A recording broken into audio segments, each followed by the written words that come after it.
Kenalin, nama aku Kansa. Sekarang aku jadi salah satu penyedia jasa fotografi lah di bidang food specialty-nya. Sekarang aku juga sambil kuliah dan juga merintis usaha aku sendiri. Ada dua aspek penting yang teman-teman harus tahu banget nih mengenai food fotografi. Bukan tentang mahalnya kamera, bukan tentang lamanya kita pakai kamera, atau bukan tentang seberapa pintar kita main kamera, tapi tentang seberapa kita mau ekspor dan kreativitas kita dipakai nih. Kita bahas ke elemen penting saat memotret makanan. Oke, pertama kamera, udah pasti dan wajib harus punya dong. Gimana kalian mau foto kalau nggak ada kamera? Tapi nih biasanya banyak banget teman-teman yang minder, kayak nanti kalau gue foto hasilnya kurang bagus nih karena kamera gue aja nggak mahal, kamera gue aja nggak berjuta-juta, atau kamera HP gue aja bukan iPhone, pasti hasilnya jelek. Enggak teman-teman, jangan takut sampai situ, karena fotografi itu nggak cuman mengenai seberapa mahalnya kamera kalian, tapi seberapa kreativitas kalian bisa dituangkan di dalam foto itu. Nah, yang kedua mengenai cahaya. Nah, ini yang menjadi hal yang sangat tricky menurut aku di bidang fotografi. Kenapa? Karena perbedaan cahaya itu bisa mengubah warna makanan loh teman-teman. Jadi aku pernah foto sushi. Sushi itu kan identik salmon tuh warna merah ya kan. Nah, tapi ketika kita foto, karena kebanyakan lighting, warna merahnya keluar. Jadi warnanya putih. Nah, itu kan gimana kita mau nunjukin sisi merahnya salmon kalau misalnya keterangannya terlalu bright gitu, cahaya terlalu over. Nah, itu bagaimana kita bisa memainkan cahaya itu. Nah, yang ketiga itu ada properti. Jadi mungkin teman-teman kayak, properti mahal banget lagi nih, terus harus mikirin sendok aja harus beli dulu, atau piring aja harus yang mahal dulu. Enggak teman-teman. Jadi pemulaan aku tuh fotografi, aku pakai piring-piring di rumah aja. Nggak perlu yang mahal-mahal, nggak perlu yang banyak corak, yang satu piring 150.000 tuh nggak perlu. Yang penting Yang penting kalian tahu bagaimana cara implementasinya gitu. Tapi aku punya salah satu tips gitu.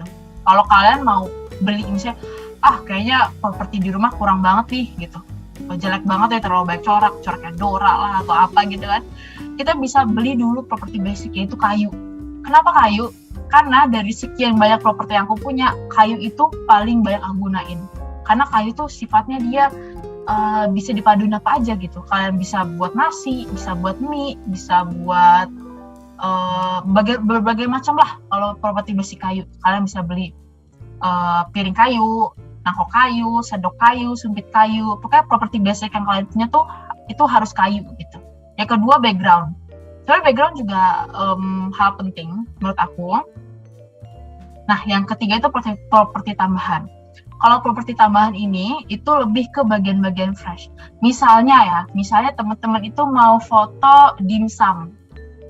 Tuh, kalau kita cuma foto dimsum tapi nggak ada elemen di samping-sampingnya, itu bakal terlihat jelek. Maksudnya bukan jelek ya, terlihat kosong gitu. Sekarang kita masuk ke pengaturan kamera. Ini kalau kalian pakai kamera handphone ya, itu usahain pakai natural light aja ya teman-teman, pakai cahaya matahari aja. Kenapa? Karena kalau kalian pakai lighting eksternal itu akan terlihat kurang baik gitu. Karena kan biasanya kalau kita pakai handphone itu kita lebih milih udah pakai auto aja, nggak usah manual, nggak usah harus setting banyak hal gitu.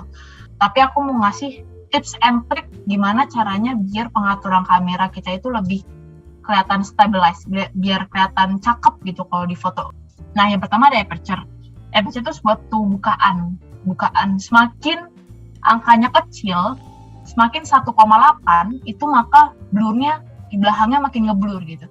Tapi semakin angkanya besar, f7 gitu, kita ambil f7, maka semuanya itu nggak ada yang blur. Kelihatan realistis aja gitu, nggak ada yang kita maksain blur. Nah, sekarang kita bahas tentang shutter speed. Jadi semakin kecil angka shutter speed, maka itu ada kemungkinan kalau goyang dikit itu bisa ngeblur objek yang kita foto. Sama halnya kayak fotografi gitu juga. Aku kasih tips kalian kalau mau ngambil fotografi itu minimal banget 1/160. Jangan di bawah itu. Karena kalau di bawah itu ada kemungkinan kalian goyang sedikit kameranya itu bisa ngeblur. Nah, kita bahas ke ISO. Kalau semakin gede angka ISO, semakin 5.000, 8.000, 10.000, 20.000, 25.000 itu akan memunculkan noise. Noise itu apa sih? Noise itu bintik-bintik. Jadi kalau kalian di foto ada zoom, terus kalian zoom itu foto, itu banyak bintik-bintik. Nah, bintik-bintik itu adalah namanya noise, teman-teman. Nah, jadi aku sarankan untuk yang pakai kamera ISO-nya tuh di 2000 aja, atau enggak di bawah 2000 gitu.